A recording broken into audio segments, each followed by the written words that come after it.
எல்லாம் அப்ளை பண்ணிவிட்டு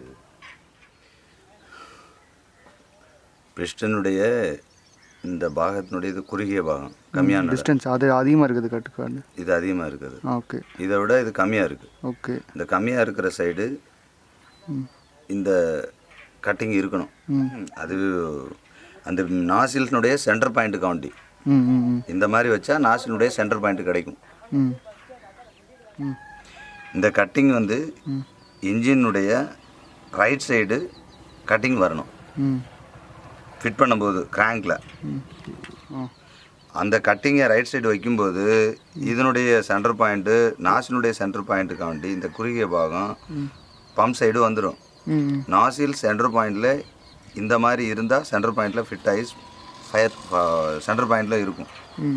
சென்டர் பாயிண்டில் இருந்துச்சுனாக்கா அந்த ஃபயரிங் ஆகும்போது சென்டர் பாயிண்டில் ஆகும். அதுக்காண்டி தான் அது. இந்த கெஜன் பின்னுடைய சைடில் இருந்து டாப் ரிங்கினோட இருந்து டாப் ரிங்கில் இருந்து செகண்ட் ரிங்கினுடைய ஆப்போசிட் பாகத்தில் இருக்கணும். அது இந்த கட்டிங்க்கு தானே? Cutting ring cutting. இந்த ரிங் கட்டிங் இந்த ஒரு இங்கே இருக்குது, வச்சாச்சு. அது எடுத்துக்கலாம். அடுத்தது கீழே இந்த பக்கம் இருக்குது அடுத்த ரிங்கு. அதுக்கு அடுத்த ரிங்கு இந்த ரிங்கினுடைய ஆப்போசிட் சைடு இருக்கும். ஒன்றுக்கு ஒன்று சின்ன டிகிரி கிராஸ் இருக்கும். அதாவது ஃபுல்லாக கவர் பண்ணுற ஒன்று 2 ரிங்கு மட்டும் 90. இதனுடைய ஆப்போசிட் 180 டிகிரி இல்லையா? இது மட்டும் சின்னது. அது ஏன்னா இந்த கட்டிங் இதனுடைய ஆப்போசிட் பொசிஷனில் இருக்கிறதுனால இது சின்னது கிராஸ் பண்ணி வச்சா போய் போதும். இதுக்கு கீழே இதுக்கு கீழே கட்டிங் இருக்குது, இதுக்கு கீழே ரிங் இருக்குது. அந்த ரிங்கினுடைய கட்டு இங்கே இருக்குது. அப்போ இந்த கட்டுக்கும் சம்மந்தம் இல்லை. பக்கத்தில் வைக்கலாம் ஆயில் ரிங்கை. வச்சுட்டு போடுற வேண்டியது.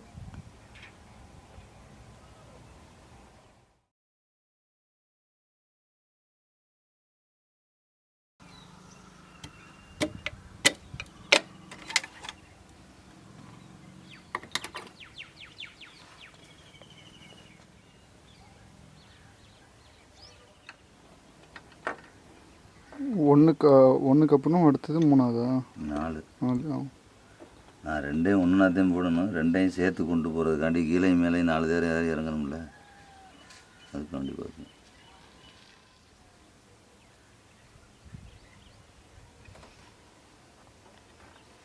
கம்ப்ரஸரை கண்ட்ரோல் பண்ணுற ரிங்கு மட்டும் ஆப்போசிட்டில் இருக்கணும். இது ரெண்டும் கம்ப்ரஸரை கண்ட்ரோல் பண்ணுறது. இது ஒரு சேஃப்டிக்கு தானே இது பண்ணுறது? கீழே கம்ப்ரஸரை கீழே இறங்க விடாமல் பண்ணுறது. இங்கேருந்து கட்டிலேருந்து கொஞ்சம் இந்த கட்டில் ஜாயிண்டில் சின்ன கேப் இருக்கும். அந்த கேப்லேருந்து இறங்கின கம்ப்ரஸரு போய் அடுத்த ரிங்கு கட்டுக்குள்ளே போய் சேர்ற டைமிங், அந்த டைமுக்குள்ளே இன்ஜின் ஃபயர் ஆகிடுச்சுனாக்கா அந்த கம்ப்ரஸர் கீழே இறங்குறது ரொம்ப குறையும். அதனால தான் கட்டை ஆப்போசிட்டில் வைக்கிறதுக்கு காரணம். இந்த கட்டிங்கில் இருந்து இறங்கின கம்ப்ரஸரு இங்கே கீழே போக முடியாது. இங்கே கட்டில் இல்லை, அது சுற்றிக்கிட்டு இங்கே வரணும். இங்கே வந்து சேர்றதுக்குள்ளே இன்ஜின் ஃபயர் ஆகி முடிஞ்சிடும். அந்த டைமிங் எவ்வளோ லாங் எடுத்துக்கிறதோ அவ்வளோ நல்லது. கட்டை பக்கமாக வச்சோம்னா கம்மியான டைம் எடுத்துக்கிறோம். அப்போ ரிங்கு கம்ப்ரஸர்லேருந்து கீழே இறங்குறதுக்கு வாய்ப்பு கிடைக்கும். அந்த வாய்ப்பை குறைக்கிறதுக்காண்டி தான் ரிங்ஸினுடைய கம்ப்ரஸர் ரிங்கை வந்து ஆப்போசிட்டில் வைக்கிறதுக்கு காரணம். மேக்ஸிமம்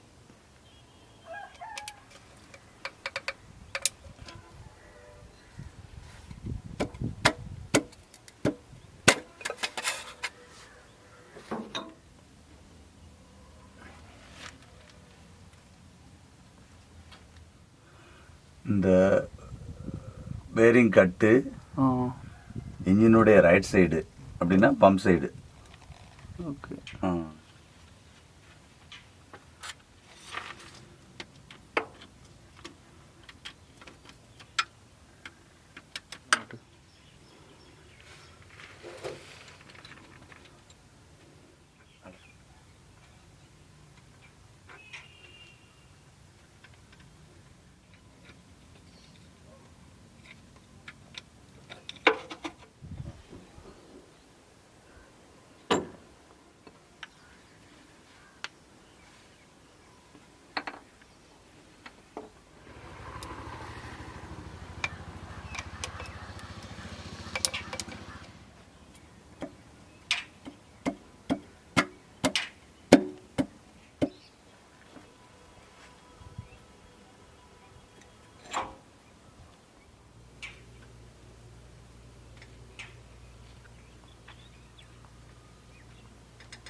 வைக்கிறேன். 65லேருந்து 70க்குள்ளே வைக்கலாம். அவ்வளோதான். அது எங்கே அது கை வைங்களேங்கண்ணா, அது எவ்வளோத்துல இருக்குது இப்போது? இப்போ 65 70ல் இருக்குது. 70 இது 75 இது.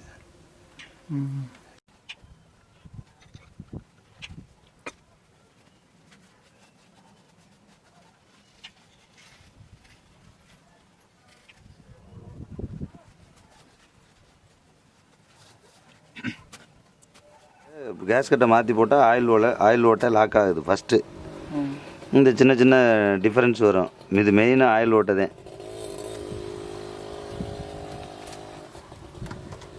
இது ஆயில் ஓட்டை ஓகே.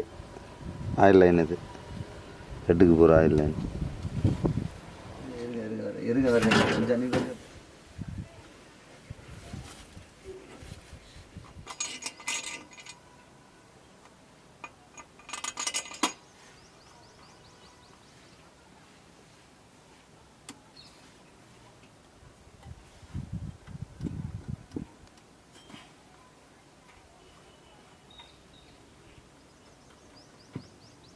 அதில் அது 3Hன்னு சொல்லி 3DHன்னு சொல்லி 2006 மாடல் சொல்கிறாரு.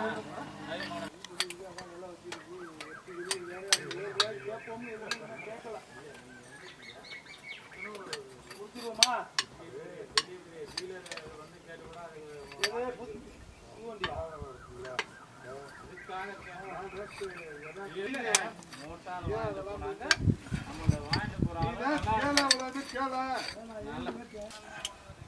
டார்க் சவுண்டு வரதானே செய்யும். இதில் பேஸ்ட்டாக இருந்துச்சு போல்ட்டில் கலட்டாம்பது. போல்ட்டில் பேஸ்ட் போட்டுருந்துச்சா? பேஸ்ட்டா? எதுவும் இல்லை. பேஸ்ட் இந்த மாதிரி தெரியல. பேஸ்ட்டு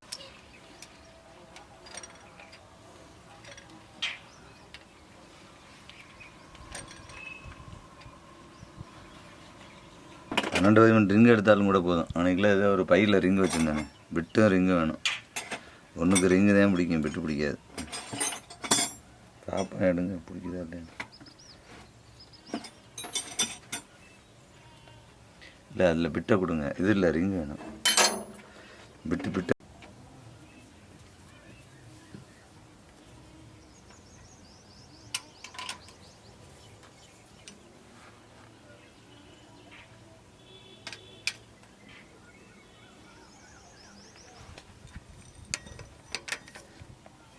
அதில் இருக்கிற ஆயிலெலாம் விட்டுக்கிறா, வேஸ்ட்டை விட்டு துடைச்சிக்க.